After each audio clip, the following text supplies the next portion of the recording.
Hey guys, welcome back to GSC. This is a preempt video. I finally got the cameras working, put them in the interior. I used my data logger and stuff, tracked intake air temps. I'm gonna flip it around, talk about this new crossover pipe I put in Casper, and I'll put this video up first, obviously, when my brother and I try to edit all the drive footage. The next one will be a little bit longer, so if you can bear with us, we'll have it up soon. Everybody's favorite farm truck here has once again been a great sport. Thank you, Casper, as always. So we took the time today and I got the new turbo crossover pipe installed. It's KBDiesel with a jet hot coating on it. As you can see, it's this nice, pretty ceramic coated black. And I'll talk about my findings here for a minute. So it was 82 degrees ambient air temp this morning, and I got it out and drove it with my uncoated KBDiesel crossover pipe on it. And I saw about a 975 EGT peak, and it was kind of smoky down low like it always is with the S300. And my overall air intake temps peaked right around 240, 250. That's actually a little bit lower than when I ran the HX35 and HX40.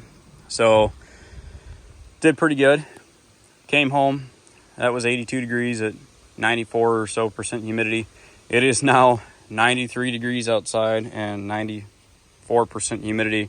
So it is obviously hotter than sin out here. What I noticed is we only gained roughly 25 degrees on the EGTs. I knew we were going to catch some added temp because the pipe is no longer a heat sink. It's not dispersing under the truck. It's actually keeping it inside. My spool time is quicker, way less lag. I'm seeing less smoke. And I'm also noticing that my boost is a more consistent swing as we pick up speed in the truck.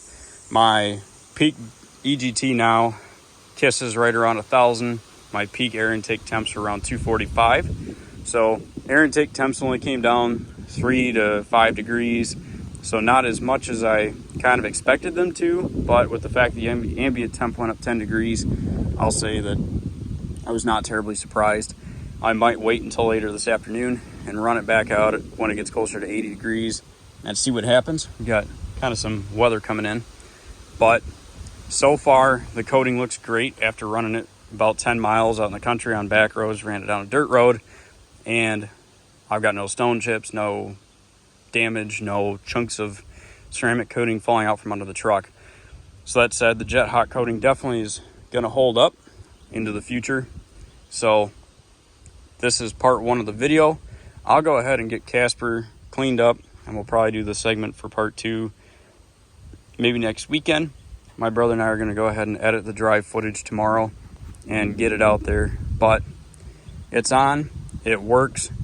It did exactly as I thought it was going to. It acts similar to the wrapped crossover pipe that I had on the truck at one point in time.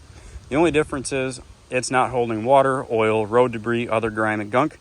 So I'm not going to have to worry about rust and rot. And the other thing is, I've noticed that because the coating is consistent, whereas the wrap is slightly overlaid to keep itself bound onto the crossover pipe, at least when I do it at home, that having the even coating help with my EGTs, and I've noticed that the EGTs actually swing smoother. It's a more consistent climb all the way to 1,000 when it's wide open throttle and the converter locks going through fourth gear.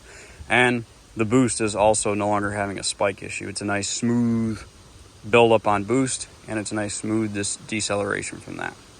So here's our first video with the coated crossover pipe. I'm excited. Can't wait to drive it more, do some farm things with it, and we will get back at it very soon. And in hopefully a month and a half or two, I'll report back and talk about how it's holding up out in the conditions, and let you guys make the decision if you want to try the jet hot coating or not, or if you'll just do a traditional wrap.